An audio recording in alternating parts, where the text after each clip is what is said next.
गांव में चलोगे? क्यों? वो गांव वालों का फोन आया था, प्रोटेस्ट कर रहे हैं गांव में। प्रोटेस्ट किस बात का? अपना सरकारी स्कूल था ना, बंद हो गया। अरे यार, बंद नहीं होया हो, मर्ज हो है। मर्ज मतलब? मर्ज मतलब अपना गांव में 2 सरकारी स्कूल थे, दोनों में बच्चे कम कम थे। अब दोनों को मर्ज करके एक स्कूल बना दिया। 2 स्कूल थे, हाँ। एक स्कूल बना दिया। हाँ, एक स्कूल वो तो बंद ही हुआ है। तो मैं इंग्लिश में बोल रहा हूँ। पूरे हरियाणा में 300 से ज़्यादा स्कूल बंद हो गए हैं। पूरे देश में 50,000 से ज़्यादा स्कूल बंद हो गए हैं। और ये तो शुरुआत है। सरकार तो छाती ठोक के कह रही है कि और स्कूलों को बंद किया जाएगा, टीचर्स की पोस्ट को ख़त्म किया जाएगा। इसलिए गांव वाले अलग अलग गांव में प्रोटेस्ट कर रहे हैं इसके खिलाफ। अरे यार, गांव वाले तो पागल हैं, किसी बात की पूरी जानकारी है नहीं, बस प्रोटेस्ट कर दो शुरू। एक बात बता, जब कोई भी आदमी अपने बच्चों को सरकारी स्कूल में पढ़ाने को तैयार ही नहीं है तो उन स्कूलों का करेंगे क्या? कर दो बंद। एक बात बता, तू अपने बच्चों को सरकारी स्कूल में पढ़ाएगा? मतलब मैं अपने बच्चों को सरकारी बस में नहीं भेजता तो सरकारी बसों को ख़त्म कर दो। मैं अपने बच्चों को ट्रेन में नहीं भेजता तो ट्रेन को ख़त्म कर दो। मैं अपने बच्चों को सरकारी स्कूलों में नहीं भेजता तो सरकारी स्कूलों को ख़त्म कर दो। मेरे तो बच्चे ही नहीं हैं तो सारे देश के बच्चों को ख़त्म कर दो। ये क्या लॉजिक हुआ? अरे तू अपनी छोड़, एक बात बता, सरकारी स्कूलों में जितने टीचर्स हैं क्या वो अपने बच्चों को सरकारी स्कूलों में पढ़ाते हैं? उससे भी बड़ा सवाल यह है कि वो अपने बच्चों को सरकारी स्कूलों में क्यों नहीं पढ़ाते हैं। क्यों नहीं पढ़ाते? क्योंकि सरकारी स्कूलों को पढ़ने लायक नहीं छोड़ा गया है। स्कूलों में टीचर नहीं है। शायद ही कोई ऐसा स्कूल हो जहां पर जितने टीचर्स की जरूरत है उतने टीचर हों। बैठने के लिए ढंग की इमारत नहीं है, कमरे नहीं है। कई स्कूलों की तो छतें गिर जाती हैं जिस वक्त क्लास चल रही होती है। पीने तक का पानी नहीं है, बैठने के लिए बेंच नहीं है। यहां तक कि टॉयलेट तक भी ऐसे होते हैं कि अगर कोई चला जाए तो मरीज बन के वापस आए। ऐसे स्कूलों में कौन अपने बच्चों को पढ़ाना चाहेगा? अरे यार ठीक है, सारे स्कूलों में अच्छी व्यवस्था नहीं है, लेकिन बहुत सारे स्कूल ऐसे हैं जिनमें वे सारी व्यवस्थाएं हैं और स्टाफ भी पूरा है। वहां टीचर्स कितना पढ़ाते हैं बताइयो? हाँ सही बात, ये बात सही कही। अपने शहर में भी और बहुत सारे शहरों में, अलग अलग स्टेट में कई स्कूल ऐसे हैं, सरकारी स्कूलों की बात कर रहा हूं मैं, जहां पर स्टाफ पूरा है, ठीक ठाक व्यवस्थाएं हैं, साफ सफाई है, इमारतें वगैरह, बिल्डिंग्स वगैरह अच्छी हैं। उन स्कूलों में जाके देखो।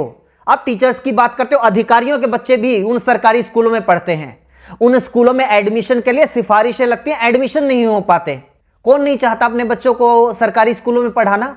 कोई सरकारी स्कूलों को बनाए तो ऐसा जिसमें लोग अपने बच्चों को पढ़ाना चाहें। तो बना लो। जब सरकारी स्कूल के टीचर्स बच्चों को अच्छा पढ़ाएंगे तो सरकारी स्कूल अपने आप अच्छे हो जाएंगे। बता, क्यों नहीं टीचर्स बच्चों को पढ़ाते? मुझे एक बात बता, तू जंगल राज में रह रहा है या एडमिनिस्ट्रेटिव सिस्टम में रह रहा है? मतलब ये जंगल राज में होता है, अपने आप ठीक कर लो, अपने आप हो जाएगा, अपने आप सही हो जाएगा, अपने आप गलत हो जाएगा। शेर की मर्जी, जिसको मर्जी खा जाए, जिसको मर्जी छोड़ दे, उसके मूड के ऊपर है। ये हिरण की कैपेसिटी है, शेर से तेज दौड़ सकता है तो बच जाएगा, नहीं तो उसका शिकार हो जाएगा। ये होता है जंगल राज। एडमिनिस्ट्रेटिव सिस्टम, प्रशासकीय व्यवस्था पता है क्या होती है? जहां पर कोई जवाबदेही होती है, कोई हायरार्की होती है, कहीं चेक एंड बैलेंसेस होते हैं। प्रशासकीय व्यवस्था पता है क्या कहती है? अगर आप टीचर नियुक्त करते हैं या किसी भी महकमे में कोई भी कर्मचारी नियुक्त करते हैं तो वो अपने आप काम नहीं करेगा, उससे काम करवाना पड़ेगा। इसलिए चेक एंड बैलेंसेस होते हैं, जवाबदेही तय की जाती है। टीचर्स को अगर नियुक्त किया गया है तो वो काम नहीं करेंगे या काम करेंगे, ये देखने के लिए हेडमास्टर या प्रिंसिपल को नियुक्त किया जाता है। और सिस्टम ये मानकर चलता है कि वो प्रिंसिपल भी अपनी मर्जी से काम नहीं करेगा, उसके ऊपर भी बीओ की नियुक्ति होगी और वो भी अपनी मर्जी से काम नहीं करेगा। उसकी जवाबदेही तय करने के लिए डीओ की नियुक्ति होगी। डीओ के ऊपर और अधिकारी होगा, उसके ऊपर और अधिकारी होगा, उसके ऊपर शिक्षा मंत्री होगा और उसके ऊपर मुख्यमंत्री होगा। यानी अगर कोई एक टीचर किसी स्कूल में सही से नहीं पढ़ा रहा है तो ये सिर्फ उस टीचर का फेलियर नहीं है, सिर्फ उसकी गलती, उसकी कमी नहीं है, ये पूरे के पूरे सिस्टम की, शिक्षा मंत्री की, मुख्यमंत्री तक की जिम्मेदारी है। ये पूरा का पूरा सिस्टम जब कोलैप्स होता है तब जाकर कोई कर्मचारी अपना काम सही से नहीं करता है। हद है यार, तुम तो ये कह रहे हो कि मतलब हिंदुस्तान के हरियाणा राज्य के जींद जिले के किसी तहसील के किसी गांव के किसी कोने में बने हुए सरकारी स्कूल में एक अध्यापक पढ़ा नहीं रहा तो उसके लिए जिम्मेदार शिक्षा मंत्री, उसके लिए जिम्मेदार मुख्यमंत्री है। उसका काम ही ये है। अगर शिक्षा मंत्री को यह नहीं पता है कि उसके टीचर्स ढंग से काम कर रहे हैं या नहीं कर रहे हैं, उनकी क्या जरूरतें हैं, क्यों अपना काम सही से नहीं कर पा रहे हैं, क्यों उसके स्कूलों से बच्चे कम हो रहे हैं, तो किसकी जिम्मेदारी होनी चाहिए? किस बात का शिक्षा मंत्री है वो? अगर वो अपने स्कूलों को सही से नहीं चला पा रहा है तो उसको हटाओ नौकरी से, किसी और को लगाओ। और क्या बात करते हो, सरकारी स्कूलों के टीचर्स अपना काम नहीं करते? यही सरकार होती है ना, यही सरकारी कर्मचारी होते हैं जब इन लोगों की ड्यूटी लगा दी जाती है कि जाके पता करो गांव में कितने लोग खुले में शौच करने के लिए जाते हैं। सुबह 4 बजे 5 बजे उठ के बाहर कौन पोटी करने के लिए जा रहा है, उनकी गिनती यही टीचर्स करते हैं।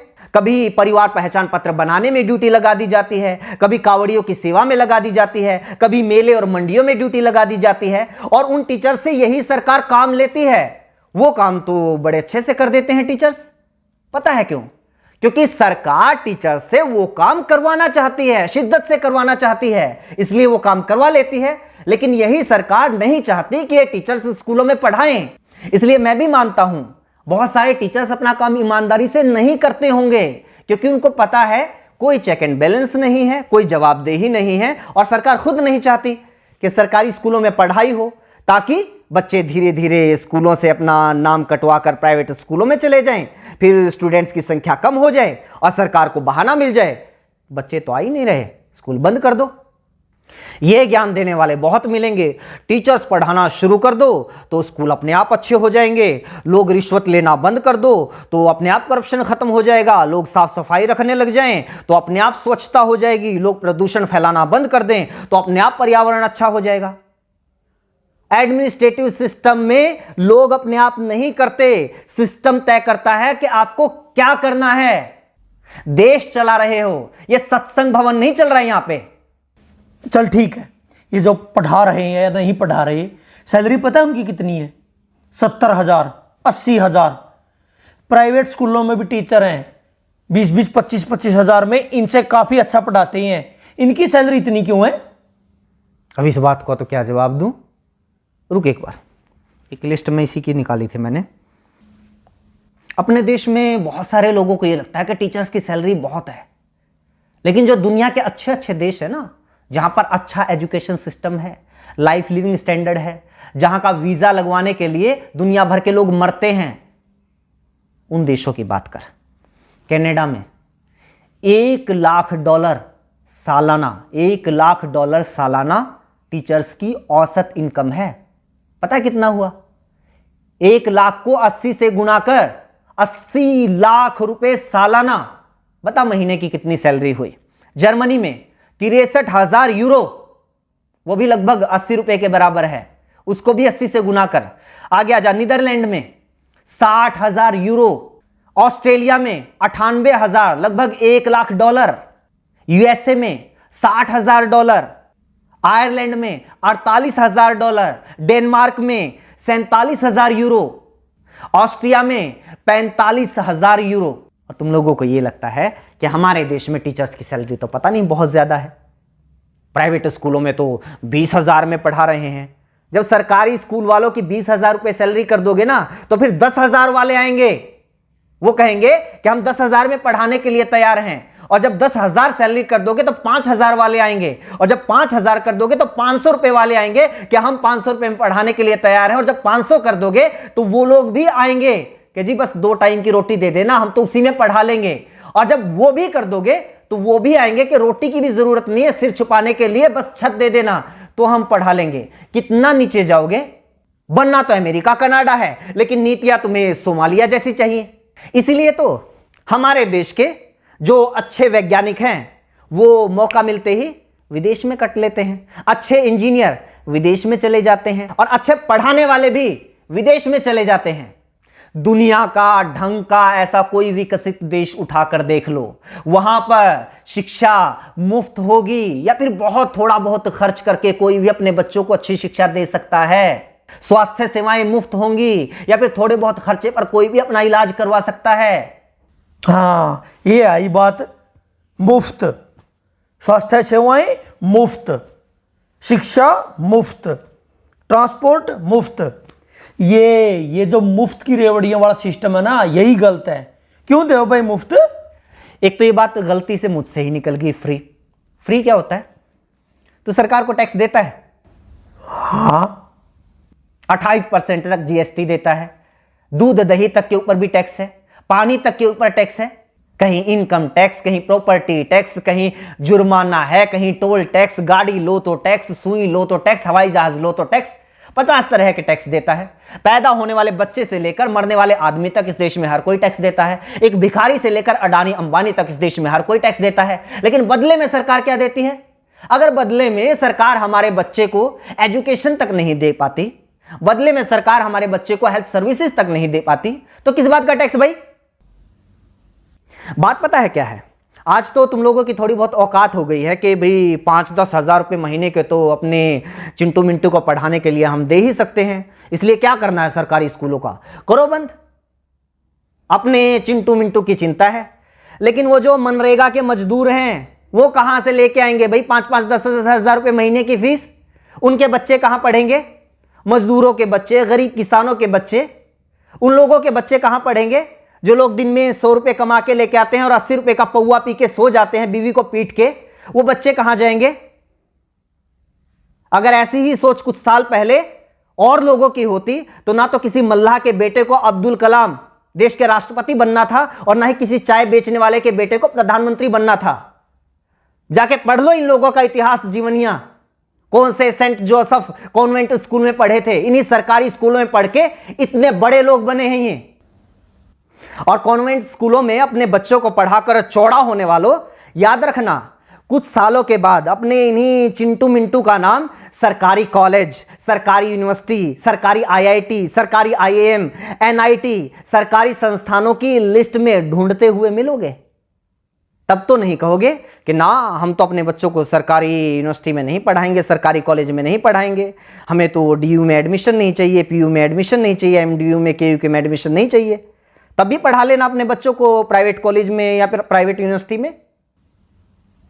पता है क्यों? क्योंकि प्राइवेट यूनिवर्सिटी से डिग्री करने वालों को तो मानते भी नहीं लोग कि ये सही डिग्री होगी, क्या पता फर्जी हो। ये रुतबा है आज भी सरकारी संस्थानों का, और कुछ साल पहले तक सरकारी स्कूलों का भी यही रुतबा था। लेकिन धीरे धीरे धीरे धीरे हालात ऐसे कर दिए कि आज सरकारी स्कूलों को बंद करने की मांग वो लोग कर रहे हैं जो खुद सरकारी स्कूलों में पढ़कर यहां तक पहुंचे हैं।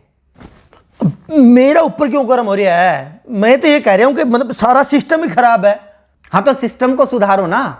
ये क्या बात हुई? सरकारी स्कूलों को बंद कर दो, सरकारी अस्पतालों को बंद कर दो, सरकारी बस सेवा को बंद कर दो, सरकारी रेलवे को बंद कर दो।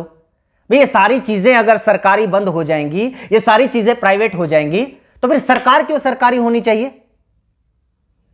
20,000 रुपए में शिक्षा मंत्री भी मिल जाएगा, 25,000 रुपए मुख्यमंत्री भी मिल जाएगा। असल में तो फ्री में मिल जाएगा। असल में तो उल्टा मुख्यमंत्री शिक्षा मंत्री बनने के लिए पैसे देने वाले लोग मिल जाएंगे।